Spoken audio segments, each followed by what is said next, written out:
morning all of you. So let us move into the next topic, which is resonance. अब आपने last class में we have already discussed about locus diagrams, right? तो locus diagrams में हमने variable resistance, variable inductance, variable capacitance के बारे में हमने पढ़ा है. हमने ये कहा कि भाई we will try to analyse how the circuit parameters vary by varying one of the element in the circuit. और खासकर हमने करंट को स्टडी किया है कि भाई किसी एलिमेंट को अगर हम वेरी करते हैं तो how does the current behave. That was exactly what we have studied in current locus diagrams. We were interested more on current. Resonance is a kind of part of that locus diagram, or I must say locus diagram का method भी resonance में थोड़ा बहुत use होता है. कैसे? Variability of the element. जो हमने कहा ना कि locus diagram के लिए हम vary करते हैं, तो वो चीज़ यहाँ भी करते हैं. लेकिन यहाँ क्या होता है स्पेशली, मतलब थोड़ा सा रिलेशन है दोनों के बीच में, but otherwise resonance is a specific condition. Resonance is a specific condition of operation of any circuit. Resonance is a specific condition of operation of any circuit. मतलब किसी भी इलेक्ट्रिकल सर्किट में आप रेजोनेंस कंडीशन, एक particular condition, specific operation point हो सकता है, operating point हो सकता है. लेकिन उसके लिए जरूरी ये है कि any circuit with all three elements. कौन से एलिमेंट्स हैं? Are, L, C. तो ये तीनों होना जरूरी है. अगर तीनों नहीं है तो then we don't say that कि भाई रेजोनेंस कंडीशन के बारे में हम बात ही नहीं करते. So resonance is a specific condition of operation for any circuit. इसको थोड़ा सा मैं चेंज करता हूं, फॉर एनी सर्किट करता हूं, for any circuit with all three elements. इसलिए मैंने एक एग्जाम्पल सर्किट मैंने ड्रॉ किया जिसमें I have a circuit with all three elements and this is voltage and frequency. मतलब किसी भी सोर्स के साथ एक वोल्टेज वैल्यू और फ्रीक्वेंसी वैल्यू होता है ना. तो along with this we have R, L and C. Okay. Now what happens, or what is that condition, or what happens at resonance? At resonance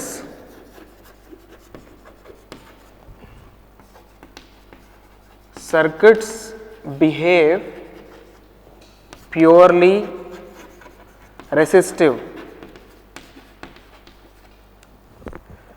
Circuit behave purely resistive with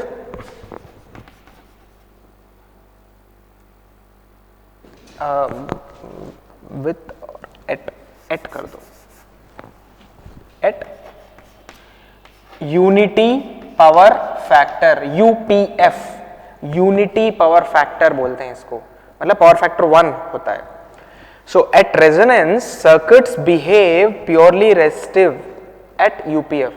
भाई हम तो कह रहे हैं कि तीनों एलिमेंट्स होना चाहिए, लेकिन हम कह रहे हैं कि रेजोनेंस के कंडीशन के पास या कंडीशन पर सर्किट जो है प्योरली रेजिस्टिव होगा. अगर प्योरली रेजिस्टिव होगा तो बाकी एल और सी का क्या हाल है? What will happen to both L and C? At resonance, circuits behave purely resistive at unity power factor with effect of XL and XC cancelling out each other. देखिए तो XL और XC को क्या हो गया है? They cancel out their effect each other. मतलब ये दोनों एक दूसरे को कैंसिल आउट करके, L और C एक दूसरे को कैंसिल आउट करके सिर्फ R बचेगा at resonance. So that is why we say purely resistive बन जाएगा आपका सर्किट. ठीक है, प्योरली रेजिस्टिव बन जाएगा आपका circuit. So at resonance condition, the circuits will behave, any circuit of this kind will behave purely resistive in nature with or at unity power factor. Unity power factor का मतलब cos phi is equal to 1. आपको पता ही होगा कि अगर circuit में only resistance है तो हम उसको पावर फैक्टर यूनिटी बताते हैं, ये जानते हैं आप लोग. अगर इंडक्टेंस या कैपेसिटेंस होते, एक्चुअली यहां भी इंडक्टेंस और कैपेसिटेंस है, दोनों है, लेकिन हो क्या रहा है, effect of both inductance and capacitance are cancelling out each other. So अगर वो है भी तो उनका कोई फर्क नहीं पड़ेगा. effectively you only have R here, you do not have L and C. I mean the effect of L and C is not there. I must not say कि L और C नहीं है, I must say कि the effect of L and C are cancelling out each other, so their effect will not be there on the circuit. कब? At resonance condition. तो resonance वो specific condition या वो specific operating point है किसी भी circuit का जिस सर्किट में तीनों एलिमेंट्स है, और उस कंडीशन पर आपका सर्किट प्योरली रेजिस्टिव जैसा काम करेगा with the other two elements cancelling out their effect with each other. ठीक है, इसको थोड़ा बेटर समझने के लिए पहले हम एक बार जनरल ऑपरेशन, इस सर्किट का जनरल ऑपरेशन क्या होता है वो देखते हैं एक बार. आप जानते हैं कि I is equal to V/Z है. ठीक है, इस सर्किट में. अच्छा, ये इन सर्किट में तीनों एलिमेंट्स कैसे कनेक्टेड है? सीरीज में है ना, तो that is why I call this as series circuit. क्योंकि हम रेजोनेंस के बारे में बात कर रहे हैं, हम इसको सीरीज रेजोनेंस के नाम से भी बोल सकते हैं कि ये सीरीज रेजोनेंस का सर्किट है करके. तो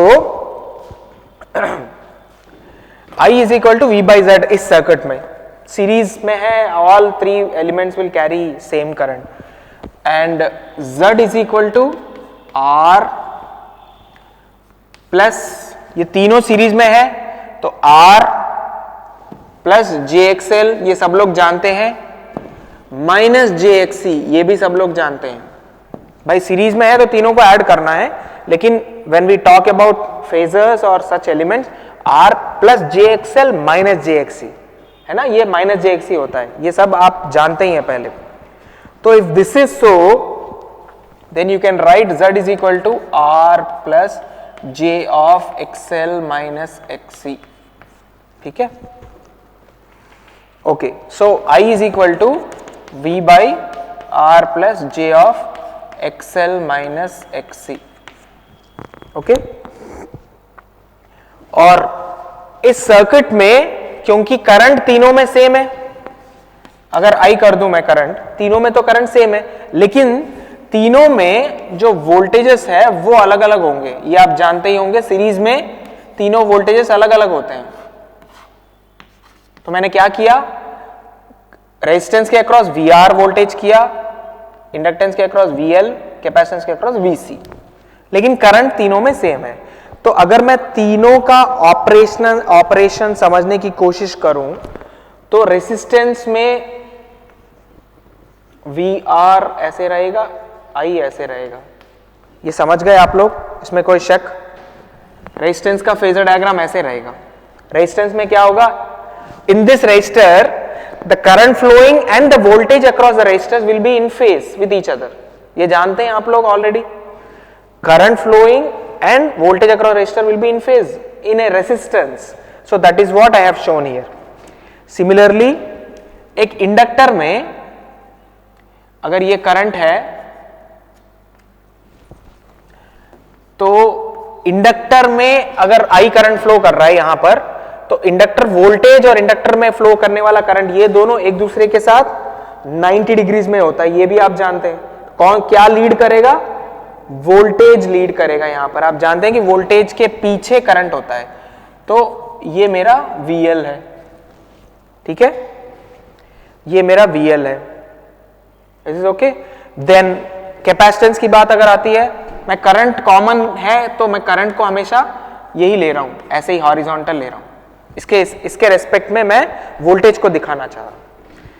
तो कैपेसिटेंस में क्या होता है, current flowing through the capacitance and across the voltage, ये दोनों भी 90 डिग्रीज होते हैं, लेकिन this time current will be leading and voltage across capacitor will be lagging. तो आप देखिए रेसिस्टेंस में वोल्टेज करंट के इन फेज में रहता है, इंडक्टर में वोल्टेज करंट से लीड करता है, कैपेसिटर में वोल्टेज जो है करंट से लैग करता है। ये तीनों चीज आप लोग ऑलरेडी फर्स्ट यूनिट से पढ़ते हुए आ रहे हो, हम लगातार ये समझते हुए आ रहे हैं।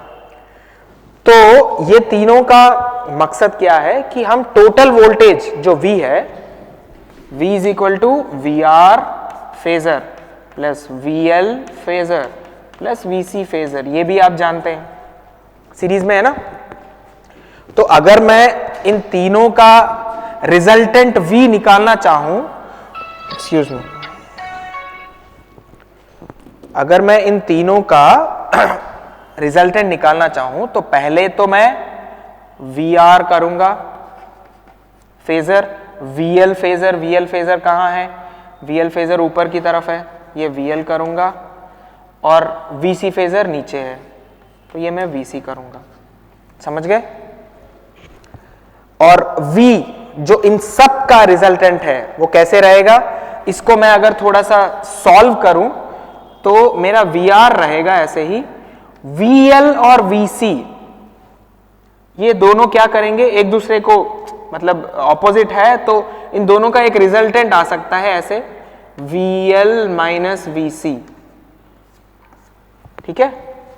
खैर यहां मैं एज्यूम कर रहा हूं कि VL is greater than VC, तो obviously VL if is greater than VC then the resultant difference between VL and VC should be upwards. ये भी आप जानते हैं ना, मैथमेटिकली देखिए VL में से VC निकाल दूंगा तो ऊपर ही आना चाहिए।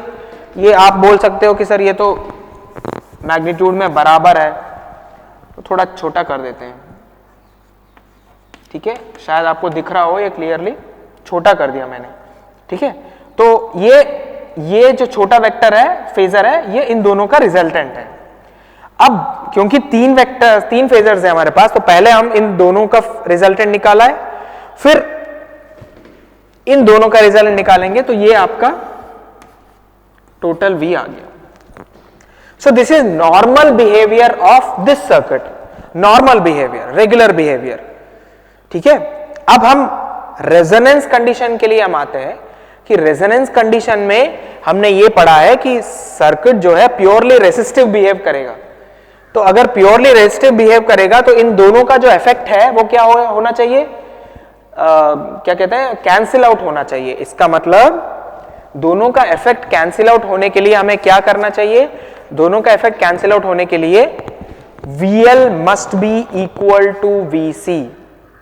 भाई दोनों का इफेक्ट कैंसिल आउट कब होगा, जब VL और VC दोनों बराबर हो जाते हैं, तो VL माइनस VC क्या होगा, जीरो हो जाएगा। और जब VL माइनस VC जीरो हो जाएगा तो सिर्फ बचेगा आपका VR। इसका मतलब सिर्फ VR बचेगा, VL माइनस VC जीरो हो गया तो इन दोनों का जो इफेक्ट है वो खत्म हो जाएगा और सिर्फ VR बचेगा। इसका मतलब सिर्फ रेसिस्टेंस ही बचेगा और सर्किट रेसिस्टिव जैसा काम करेगा और पावर फैक्टर यूनिटी होगा और effect of XL and XC cancel out हो जाएंगे। तो VL और VC कब एक होंगे, VL और VC कब एक होंगे, for resonance condition, for resonance to occur, मतलब रेजोनेंस होने के लिए, फॉर रेजोनेंस टू अकर हमारा मेन रिलेशन जो चाहिए वो ये है, मतलब दिस इज द रिक्वायरमेंट। क्या है, XL is equal to XC। जब ये दोनों एक दूसरे के बराबर, क्यों बराबर होना है, बस सिंपल रीजन है। देखिए इंपेडेंस में आपका R plus JXL minus JXL, तो ये दोनों एक दूसरे के ऑपोजिट है। तो अगर XL और XC दोनों बराबर हो गए हैं तो व्हाट हैपेंस, ये दोनों का जो इफेक्टिवली इंपेडेंस में इन दोनों का जो रोल है वो खत्म हो जाएगा। ये एक दूसरे को, आप फेजर में भी देखिए, एक दूसरे के ऑपोजिट है, एक्सएल की वजह से जो आया VL और XC की वजह से जो आया VC, ये दोनों भी ऑपोजिट है और वैसे भी यहां पर भी दोनों ऑपोजिट साइन है। तो जब XL और XC दोनों ऑपोजिट है और दोनों अगर सेम है तो ये इन दोनों का जो रिजल्ट है वो ये 0 आ जाएगा। ये जब 0 आ जाएगा Z will be equal to only R। आप समझ रहे हो? तो this is how you, this is the basic condition where your resonance can occur. तो जब रेजोनेंस होगा तब क्या होगा, एक बार वो चीज देखते हैं। जब रेजोनेंस कंडीशन आ गया तब क्या होगा। अच्छा, एक चीज और है कि आप रेजोनेंस कंडीशन लेकर कैसे आएंगे।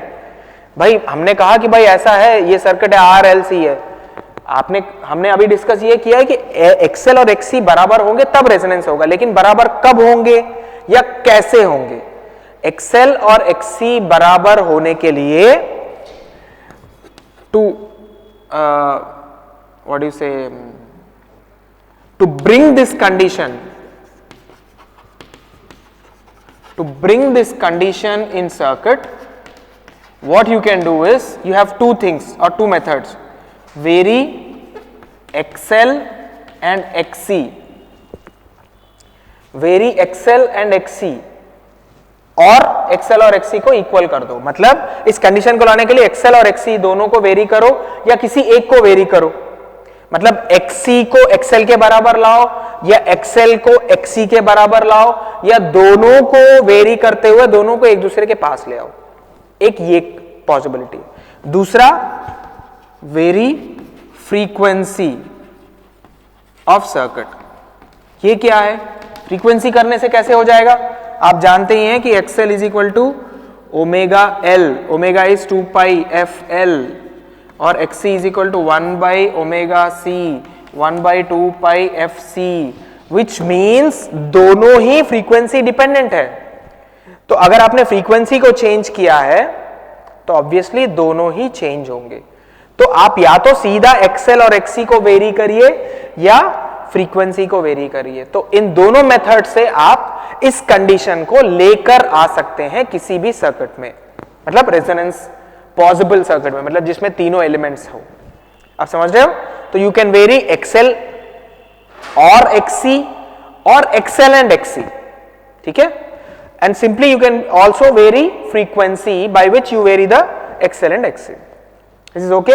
इसको मैं अभी रब कर रहा हूं, चाहो तो नोट कर लीजिए, ठीक है। तो ये तो कंडीशन कैसे लाएंगे वो है। और जब कंडीशन आ गया, जब कंडीशन आ गया तब क्या होगा? So if XL is equal to XC, Z is equal to simply R, Z is equal to simply R, क्योंकि R प्लस J0 हो जाएगा ना, J0, excuse me. XL is equal to sorry Z is equal to simply R। Now I is equal to V by Z में I not is equal to V by R। तो I not is current at resonance. अब देखिए आगे से मैं resonance के जो parameters होंगे ना, रेजोनेंस के एट रेजोनेंस वाले टर्म्स को मैं 0 सफिक्स दूंगा, I not. So I not is the current at the resonance. तो रेजोनेंस के टाइम पे करंट कितना होगा? I is equal to V by Z, और इसको मैं Z कितना हो गया? R। ये सही है, ये जनरल एक्सप्रेशन है, I is equal to V by Z। But at resonance, because I को मैंने I नॉट कर दिया at resonance, V by Z is equal to R at resonance. तो ये I not is equal to V by R। Is this okay? And power factor will now be equal to cos phi, जो कि R by Z था इसका value. वैसे तो हम जानते ही हैं कि भाई अगर रेजिस्टिव नेचर है सर्किट प्योरली तो cos phi तो 1 ही आएगा, बट उसको मैं प्रूव कर रहा हूं कि cos phi is equal to R by Z, ये भी आप जानते हैं पहले से ही। और इस केस में cos phi नॉट अगर मैं कहूं, मतलब एट रेजोनेंस पावर फैक्टर क्या होगा? phi नॉट का मतलब, cos phi नॉट का मतलब power factor at resonance is equal to R by R क्योंकि z is equal to r हो जाएगा, तो इट इज 1. तो that is why we said power factor unity at resonance. Resonance के condition पर हम यूनिटी पावर फैक्टर का circuit बोलते हैं, मतलब सर्किट में जो पावर फैक्टर है वो यूनिटी है, मतलब 1 है, वो इसलिए है. ठीक है. Now frequency at which resonance occurs. Frequency at which resonance occurs. What is the condition for resonance? XL is equal to XC, omega L is equal to 1 by omega C. अब क्योंकि ये रेजोनेंस कंडीशन के पास हम calculate कर रहे हैं, तो मैं ओमेगा को भी नॉट बोल देता हूं, omega naught L is equal to omega naught C, और इसको मैं कर सकता हूं omega naught square is equal to 1 by L C. ठीक है यहां तक? ठीक है, omega naught square is equal to 1 by L C. और आगे फिर आप अगर इसको वो करना चाहें तो omega naught is equal to 1 by root L C. Is it visible Yogesh? Omega naught is equal to 1 by root L C. Okay, क्योंकि मैंने स्क्वायर को उस तरफ लिया है. अब अगर मैं फ्रीक्वेंसी की बात करूं तो omega naught is nothing but 2 pi F not, है ना. तो एफ नॉट अगर मैं यहां रख दूं और 2 पाई को मैं यहां ले जाऊं तो F naught is equal to 1 by 2 pi under root L C. 1 by 2 pi under root L C. तो this is the frequency at which my resonance occurs.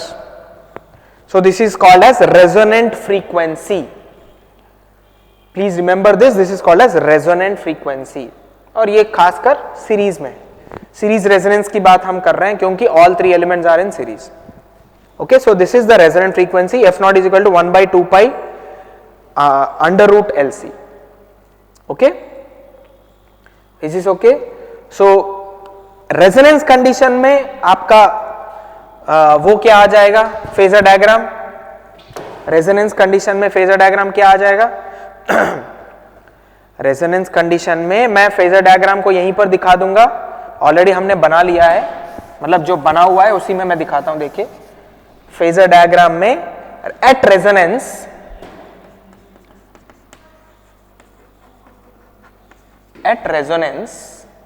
Phasor diagram देखिए,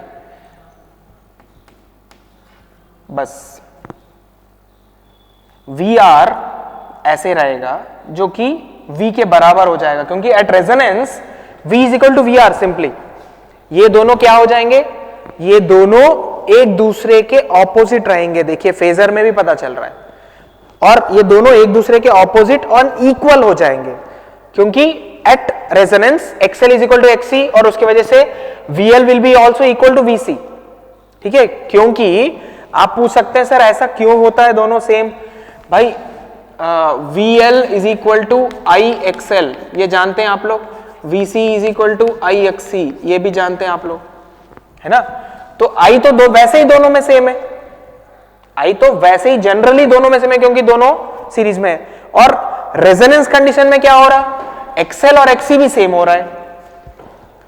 तो रेजोनेंस कंडीशन में VL और VC भी same हो जाएंगे, but sign के हिसाब से दोनों ऑपोजिट है, तो डेफिनेटली फेजर के हिसाब से भी दोनों ऑपोजिट है, और इस वजह से इन दोनों का जो रिजल्टेंट है VL माइनस VC वो 0 हो जाएगा. तो बचेगा क्या, VR, और वो that will be equal to V total. तो मेरा फेजर डायग्राम एट रेजोनेंस ये रहेगा. देखिए ये वाला VR रहेगा, VL भी रहेगा और VC भी रहेगा, लेकिन VR जो भी है वो V बराबर हो जाएगा, क्योंकि VL और VC दोनों एक दूसरे के ऑपोजिट और इक्वल है और कैंसिल आउट हो जाएंगे. तो इस पिक्चर में ये दोनों आपके, इसको आप इन दोनों का जो रिजल्टेंट है वो 0 कर सकते हैं. ठीक है, रेजोनेंस कंडीशन पर, रेजोनेंस कंडीशन पर आप ये कर सकते हैं. Is this okay? ओके, आगे बढ़ते हैं एक बार. इसको मैं रब करके इसका थोड़ा सा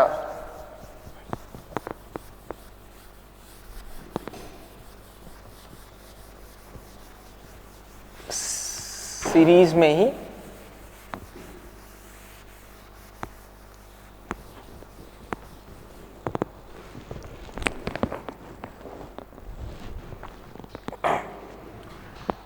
प्रॉपर्टीज, मतलब जो कुछ भी अभी पढ़ा है ना उसको मैं 2-3 पॉइंट्स में बता दूंगा। Properties of series resonance circuit.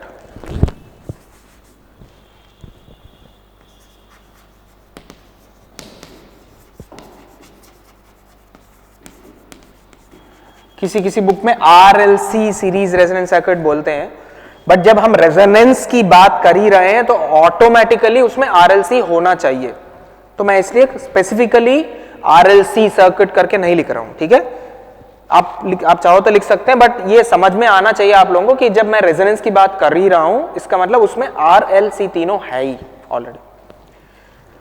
तो प्रॉपर्टीज में 4-5 है वैसे, मतलब यही चीज समराइज कर रहे हैं हम लोग, बस और कुछ नहीं। Applied voltage V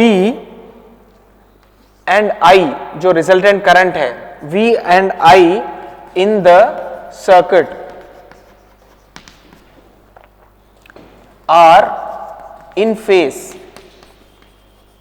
eight unity power factor, UPF, unity power factor. भाई ये फर्स्ट चीज है, अभी तक हमने वही देखा है कि applied voltage and flowing current. भाई इस सर्किट में जब VL और VC का कोई रोल नहीं है, XL और XC का कोई रोल नहीं है, तो बचेगा क्या उस सर्किट में? सिर्फ रेजिस्टेंस। और सिर्फ रेजिस्टेंस जब बचा उस सर्किट में, तो उसकी वजह से जो सर्किट का जो वोल्टेज है और सर्किट का जो करंट है वो दोनों ही फेज में रहेंगे और पावर फैक्टर यूनिटी रहेगा। उसी चीज को मैं दोहरा रहा हूं बस। आउटकम, एक तरह से मैं outcome of this series resonance और प्रॉपर्टीज ऑफ सीरीज रेजोनेंस समझा रहा हूं। दूसरा, द नेट रिएक्टेंस इज 0। क्यों? क्योंकि XL minus XC is equal to 0। यही तो हमने अभी समझा है। तो नेट रिएक्टेंस इस सर्किट में 0 रहेगा। कब? सीरीज रेजोनेंस कंडीशन पर। ये याद रख लीजिए, जब मैं रेजोनेंस सर्किट की बात कर रहा हूं तो I am talking about particular resonant condition, उस कंडीशन पर। दूसरी बात, current I at I naught, I must say, current I naught at resonance is the maximum current. Current I naught at resonance is the maximum current flowing in the circuit.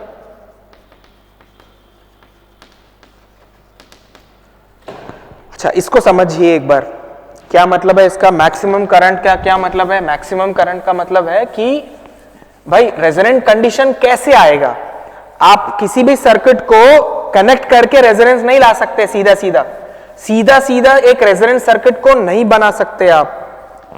आपको circuit को resonant बनाने के लिए variable बनाना पड़ेगा, मतलब you have to vary some components और elements, और XL और XC को बराबर बना के आप रेजोनेंस कंडीशन को लेकर आएंगे। ठीक है, यू विल डू दैट, आप लेकर आएंगे। तो जब आप लेकर आ रहे हो तो आप पैरामीटर्स या एलिमेंट्स को वेरी कर रहे हो। जब आप वेरी कर रहे हो तो करंट भी वेरी होगा, क्योंकि Z is equal to R plus JXL minus JXC है।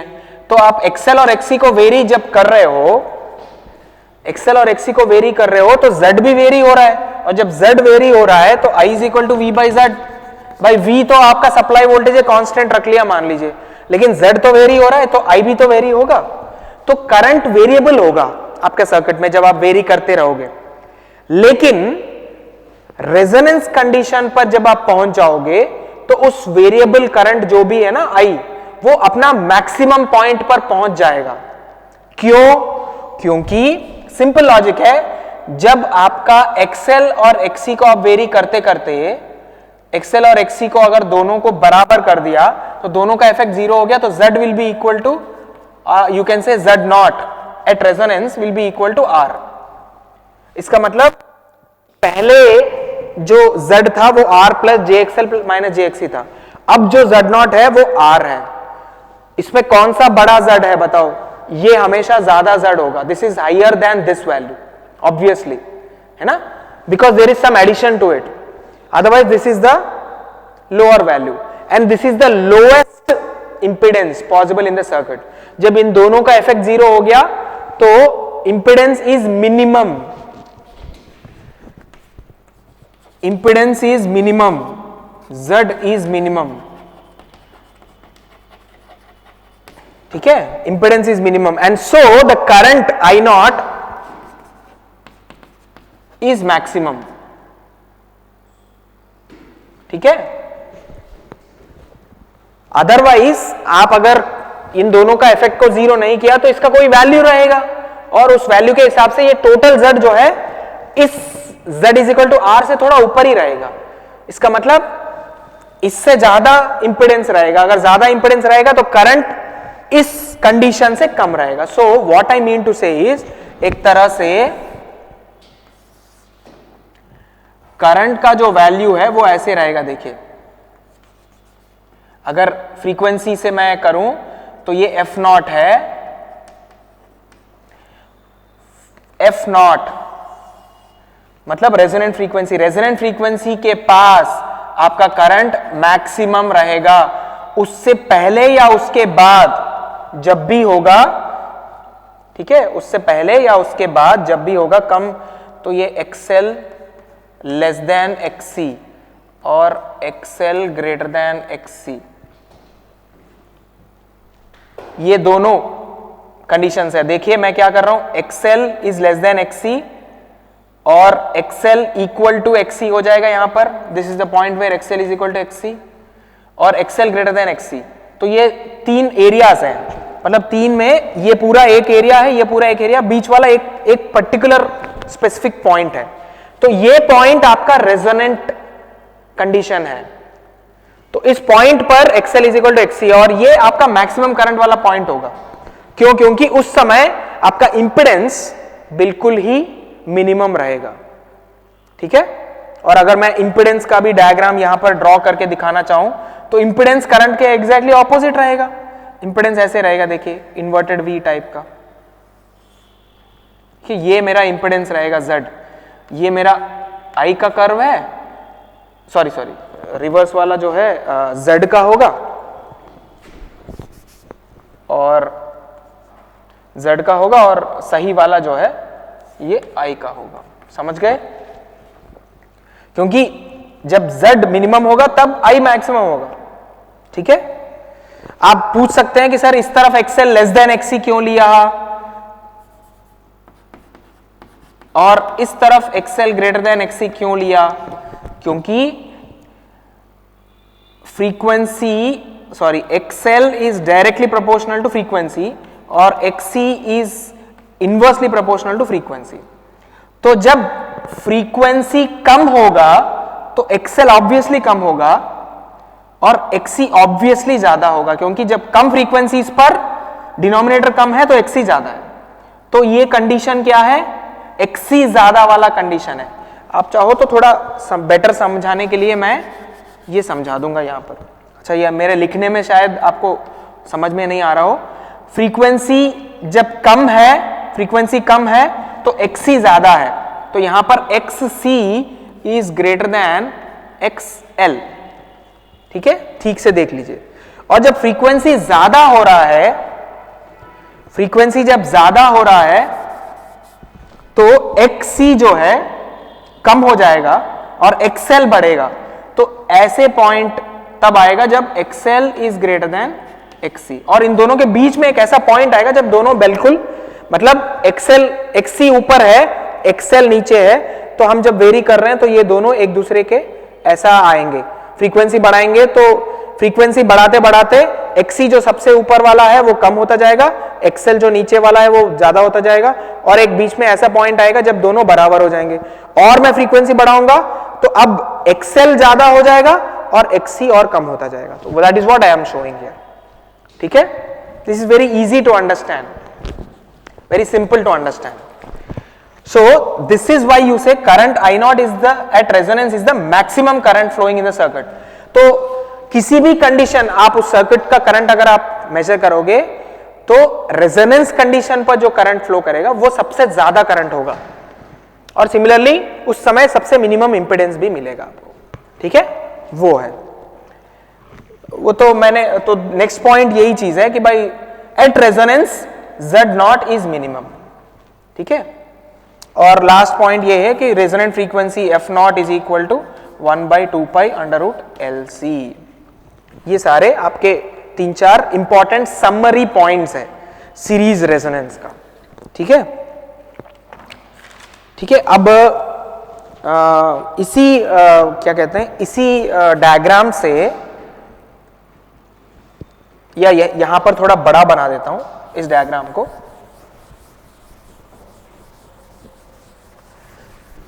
सी ये जो भी टॉपिक है, टॉपिक नया हो सकता है लेकिन जो अंदर के कॉन्सेप्ट और लॉजिक्स और लॉस है वो पूरा आपने पढ़ लिया है।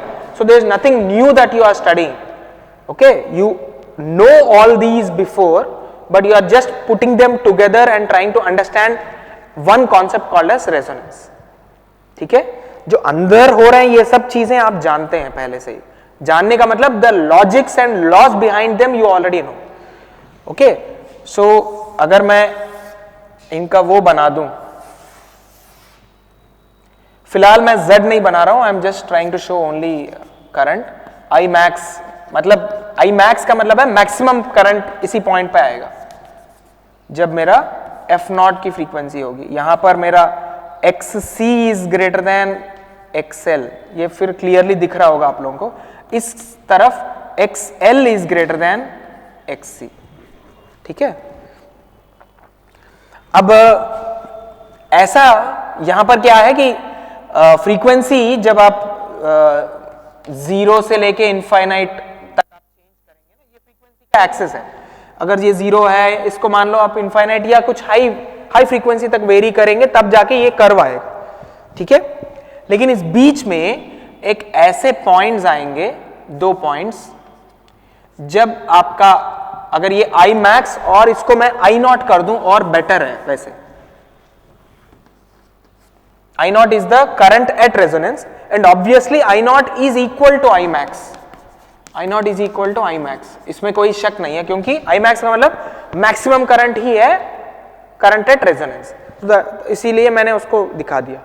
अब 2 ऐसे पॉइंट्स मिल सकते हैं जहां पर आपका I0/√2 वाले पॉइंट्स आ सकते हैं। मैं ये नहीं कह रहा हूं कि ये एग्जैक्टली सेंटर में आएंगे, मैंने रैंडमली दिखा दिया है। They are not centre point, मतलब यहां से यहां के बीच के सेंटर में नहीं आएंगे। I am just trying to tell you that somewhere 2 points ऐसे आएंगे जो I0/√2 के वैल्यू हो सकते हैं। I0/√2 मतलब I0 से कम डेफिनेटली। तो वो दोनों 2 पॉइंट्स आएंगे क्योंकि इस तरफ भी एक पॉइंट आएगा, इस तरफ भी एक पॉइंट आएगा। और इन 2 पॉइंट्स का अहमियत है, क्यों है? क्योंकि इन दोनों के जो फ्रीक्वेंसीज हैं ये हमारे लिए इंपॉर्टेंट है। इसको F1 बोलते हैं, इसको F2 बोलते हैं। अगर ठीक से दिखाई नहीं दे रहा तो एक बार क्लियरली देखिए। I0/√2 का जो फर्स्ट पॉइंट है उसको F1, I0/√2 का जो सेकेंड पॉइंट है F2, ठीक है। So at F1 power is equal to, power क्या होता है? पावर I²R है ना, आप जानते ही है। पावर, जो भी पावर एक्टिव पावर होता है वो I²R होता है। तो I क्या है? I0/√2 whole square into R। तो ये हो गया I0²R/2। And what is I0²R/R? What is I0²R? इस पॉइंट पर P जो आता है ना वो I0²R है। क्यों? क्योंकि ये रेजोनेंस कंडीशन का पॉइंट है और रेजोनेंस कंडीशन पर at resonance Z is equal to R and P जो है I0²R होगा। ये भी आप जानते ही हैं, पावर I0²R होता है। तो this is, you can call it as P0, power at resonance. P0 is equal to I0²R. So F1 पर, फ्रीक्वेंसी 1 पर जो पावर आ रहा है P1 क्योंकि F1 के पास है, P1 is equal to I0²R/2 मतलब P0/2. And similarly at F2 power is equal to I0 square I0/√2 whole square into R. ये भी वही आएगा I0 square R/2. तो P2 is equal to P0/2. तो इन दोनों पॉइंट्स के पास आपका पावर जो है हाफ पावर हो जाएगा. हाफ का मतलब रेजोनेंस कंडीशन पर जितना पावर मिल रहा है उसका आधा. P0 यहां पर मिल रहा है, इसको P0 बोल रहे हैं, तो इसका आधा यहां पर, इसका आधा यहां पर. तो इन दोनों को हाफ पावर पॉइंट्स बोलते हैं आप लोग. These two points are called as half power points and the frequency range F1 to F2, F1 से लेकर F2 के बीच में जो फ्रीक्वेंसीज होते हैं इसको आप बैंडविड्थ बोलते हैं. ठीक है, you call it as bandwidth. So bandwidth is the range of frequencies between the two half power points. You have half power point at this point, you have half power point at this point. So the frequencies between मतलब F1 और F2 के बीच में जो वो है range of frequencies है उसको bandwidth बोलते हैं. और normally bandwidth is given as F2 minus F1. ये आपका बैंडविड्थ होता है. F2 में से F1 निकाल दोगे तो ये आपका बैंडविड्थ है. इस बीच में आपका बैंडविड्थ है. समझ में आ गया? So bandwidth is given as F2 minus F1. Bandwidth is given as F2 minus F1. ठीक है, अब एक लास्ट टॉपिक इसी में रह गया है सीरीज में. आज सीरीज का खत्म करके फिर कल हम पैरेलल वाला खत्म कर देते हैं. तो आई होप ये समझ में आ गया है. तो हमने नए टर्म्स क्या क्या पढ़े हैं? रेजोनेंस पढ़ा है, अभी हमने बैंडविड्थ पढ़ा है. ये बिल्कुल नए टर्म्स है. बाकी सब current, voltages, resistance, inductance, capacitance, XL, XC, power, ये सब तो आप जानते ही हैं. New terms we have introduced today is resonance, particularly series resonance. And then resonance का कंडीशन जो भी था वो हमने देख लिया, और रेजोनेंस कंडीशन के प्रॉपर्टीज हमने देख लिए, और करंट का और इंपेडेंस का जो वेरिएबिलिटी है विथ रेस्पेक्ट टू फ्रीक्वेंसी वो भी देख लिया, और अब बैंडविड्थ भी हमने देख लिया. अब हम देखेंगे क्वालिटी फैक्टर, जिसको हम क्यू फैक्टर बोलते हैं. क्वालिटी फैक्टर और क्यू फैक्टर, क्वालिटी फैक्टर और Q factor. And Q factor is given by VL upon V or also VC upon V. और quality factor particularly at resonance है Q0 और Q. Basically quality factor हम resonance के पास ही find करते हैं, क्योंकि उस वक्त क्या होगा, VL और VC दोनों बराबर हो जाएंगे. तो quality factor is VL upon V और VC upon V. ठीक है, so Q is equal to VL और Q0 जो भी आप कह रहे हैं VL upon V, that is equal to I0 XL. क्योंकि हम रेजोनेंस कंडीशन की बात कर रहे हैं तो I0 XL upon I0 R. By at resonance only R is left, तो total V will be equal to I0 into R. ये आप जानते हैं, अभी समझ लिया आपने. तो ये हो गया XL अपॉन R. ठीक है, और you can say it as omega L by R. ठीक है, and this is quality factor for inductance. Inductance का क्वालिटी फैक्टर बोलते हैं हम इसको. फॉर इंडक्टेंस ये क्वालिटी फैक्टर है. सिमिलरली अगर हम VC बाई V कैपेसिटेंस के लिए करते हैं तो VC by V is equal to I0 XC upon I0 R. XC upon R that is equal to 1 by omega C R. ये भी आप जानते ही हैं. तो ये फॉर कैपेसिटेंस है. तो क्वालिटी फैक्टर फॉर इंडक्टेंस ये आ गया, फॉर कैपेसिटेंस आपका ये आ गया क्वालिटी फैक्टर. ठीक है, और इसको हम एक्चुअली मैग्निफिकेशन रेशियो भी कहते हैं. मैग्निफिकेशन रेशियो, मैग्निफिकेशन रेशियो कहते हैं, this is also called as magnification ratio. So we can see that VL upon V is equal to omega L by R. ऊपर वाला अगर मैं देखूंगा तो VL by V is equal to omega L by R. So you can say it is VL is equal to